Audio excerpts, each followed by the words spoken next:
देखिए, ये आज जो दो मंडलों की झांसी और चित्रकूट मंडल के खरीफ उत्पादकता गोष्ठी हुई है, उसका उद्देश्य है खरीफ के उत्पादन को और उत्पादकता को बढ़ाया जाना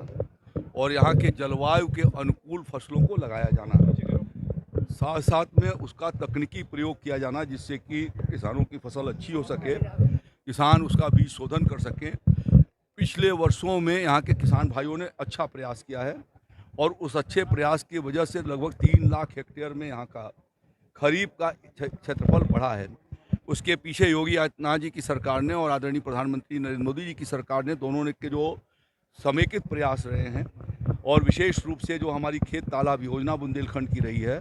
और जो कुसुम सोलर पंप की योजना है, उससे लगभग 1 लाख हेक्टेयर क्षेत्रफल के भीतर किसानों को सिंचाई सुविधा प्राप्त हुई है, जिससे कि 3 लाख हेक्टेयर के भीतर हमारी यहाँ पर खेती बढ़ी है। इसी के अलावा हम निरंतर इस बात की कोशिश करते हैं कि उन जनपदों के अनुरूप वहाँ पर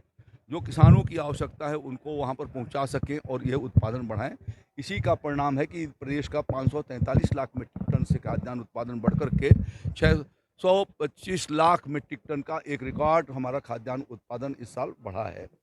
पिछले वर्षों में हम लोगों ने लगभग 28-28.5% खाद्यान्न के उत्पादन को,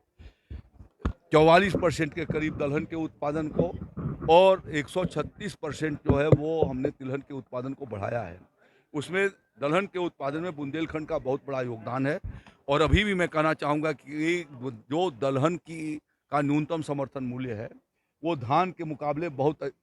बेहतर मूल्य है, दो दो गुना से ढाई गुना उसका मूल्य है। तो इसलिए यदि किसान भाई बुंदेलखंड के दलहन और तिलहन की खेती करते हैं, तो उनको वो बहुत फ़ायदेमंद होगा और ये तकनीकी किसान भाइयों के बीच में जाए, उसकी जानकारी किसानों को मिले। इस नाते ये गोष्ठियाँ यहाँ आयोजित होती हैं। जो उनकी कुछ कठिनाइयाँ पिछले वर्षों में सामने आई हैं, हमने ये प्रयास किया है कि उसका समाधान निकाला जाए और जो व्यवहारिक कठिनाइयाँ जो थीं, उनका हम लोगों ने समाधान निकाला है। किसानों को वो बहुत बड़ी सुविधा हमने एट सोर्स सब्सिडी के माध्यम से दे दिया है, जिससे उनको अनुदान जो है वो काट करके अब बीज आधा दाम पर मिल जाते हैं, तो उनको एक बहुत बड़ी सुविधा हुई है। खरीदारी की भी हम लोगों ने विगत वर्षों के भीतर ये व्यवस्था कराई है कि हम उड़द, मूँग से लेकर के और मूँगफली तक की खरीदारी की व्यवस्था कर रहे हैं। आगे आने वाले दिनों में उस खरीदारी को और अच्छे तरीके से चलाई जाए, उसके लिए हम लोग इस बात को सुनिश्चित करेंगे।